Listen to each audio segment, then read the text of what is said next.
Le XB-70 Valkyr est un avion impressionnant, surtout en photo.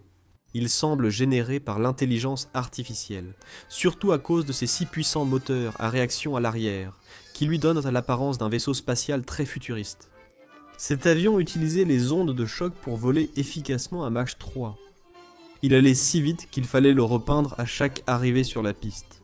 Tout le monde pensait que ce serait l'avion ultime. Cependant, c'était un avion plein de problèmes. Il en avait tellement que tout le monde a simplement décidé de l'oublier. Pourquoi les États-Unis voulaient-ils un avion aussi... Pourquoi avait-il une petite roue sur le train d'atterrissage et pourquoi les Soviétiques ont-ils participé à son développement? Surtout, de qu'est-il advenu de tous ces avions? Dans cette vidéo, nous évoquerons l'histoire du XB-70 Valkyrie et sa fin tragique.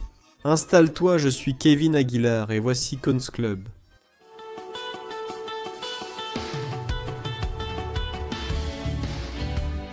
Pour évoquer ce monstre, il faut remonter aux années 50, ère des intercepteurs et bombardiers stratégiques.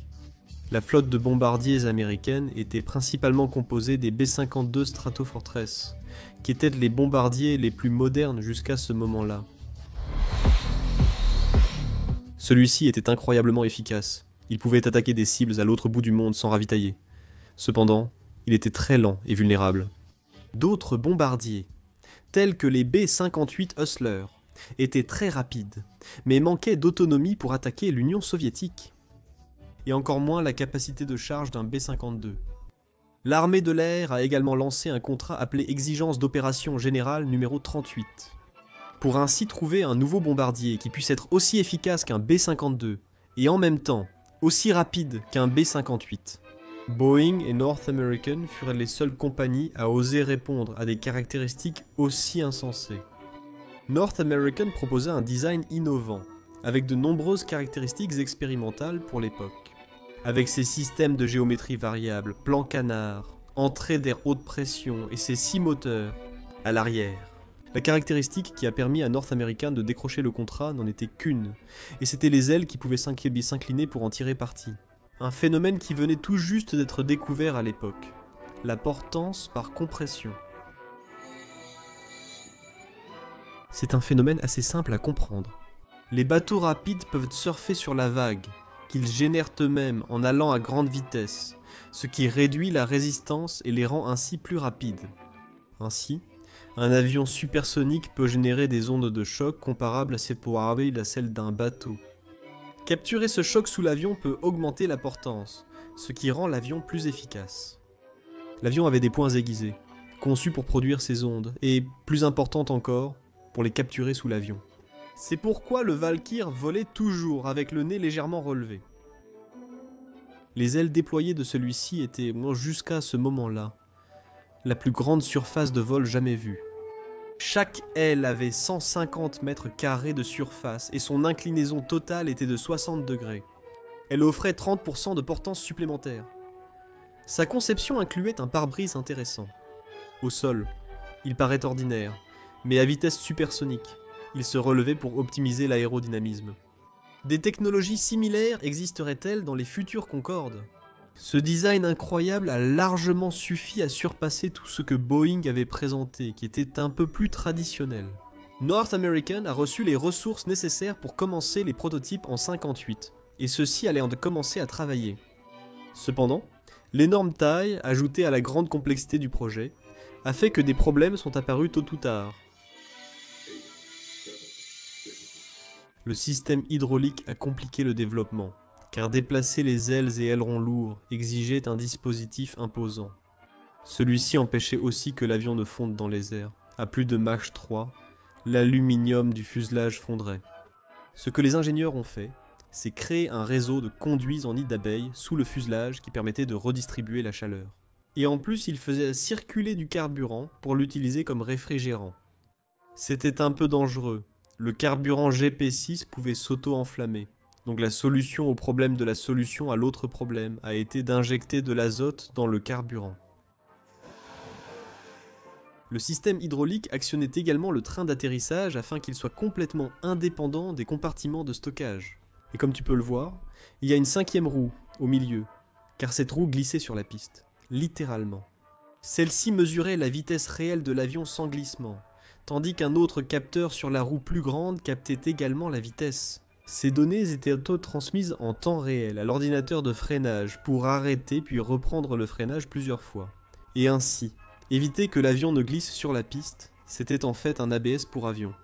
Le 21 septembre 1964 devait être un grand jour pour le BARC, mais il s'est finalement soldé par un désastre inédit pour le projet.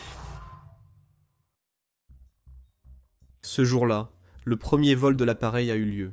Il a décollé normalement. Mais lorsque le pilote a essayé de rentrer le train d'atterrissage, celui-ci est resté bloqué en position perpendiculaire à l'avion. Atterrir ainsi serait très dangereux, surtout avec un avion dont le carburant circule dans tout le fuselage. Mais il ne pouvait ni injecter ni allumer le premier brûleur, car cela mettrait fin au programme.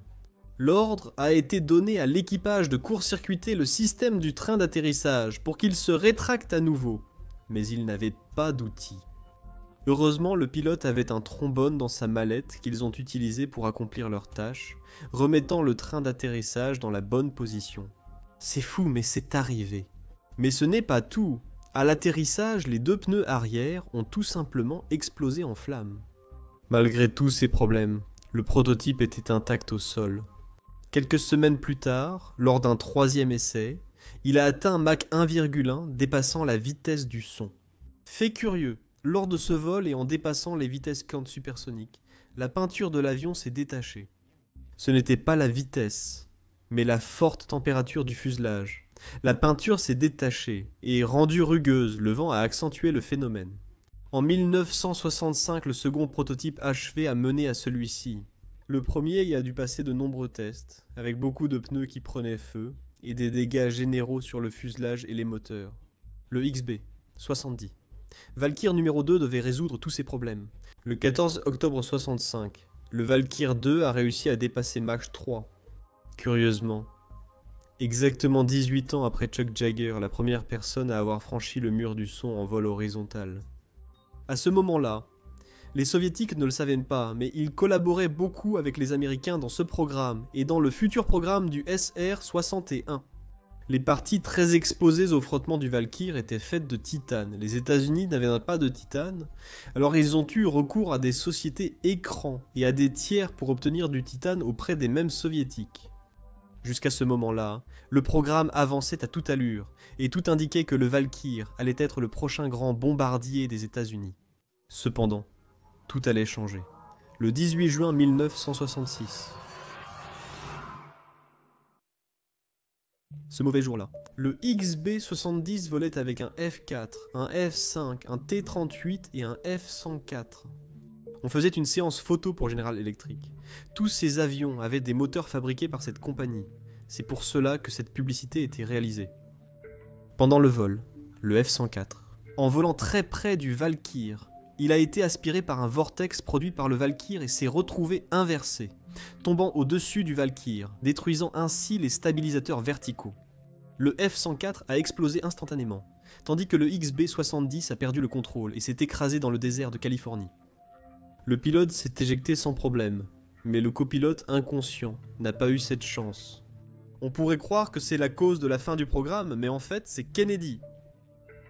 À peine 3 mois après son arrivée à la présidence, il a mis fin au programme pour critiquer les politiques de défense républicaine, en se basant sur le fait que le Valkyr n'avait pratiquement aucune chance de percer les défenses soviétiques. Cependant, le département de la défense a investi des centaines de millions de dollars dans ce projet. Il y a quelques années, les soviétiques ont abattu un avion espion U-2 qui opérait à 21 000 mètres. Jusqu'alors, le département de la défense pensait qu'un missile soviétique anti-aérien ne pouvait pas atteindre une telle altitude. Et devine à quelle altitude le Valkyr opérait ? Exactement, à 21 000 mètres. Cet abattage a marqué la fin des bombardiers stratégiques et a donné lieu à la création et au développement des missiles balistiques intercontinentales, qui étaient certainement plus efficaces et à long terme bien moins coûteux. Pour toutes ces raisons, le programme des Valkyrs a été annulé. Le dernier, le XB-70 Valkyr, a été utilisé pour expérimenter le Mach 3 jusqu'en 69. Il a ensuite été transféré au Musée national de l'United States Air Force, où il se trouve encore aujourd'hui. Si tu as aimé cette vidéo, Regarde celle-ci sur les dirigeables de la Seconde Guerre mondiale. Je te la recommande. Merci beaucoup d'avoir regardé cette vidéo et on se retrouve à la prochaine. Au revoir.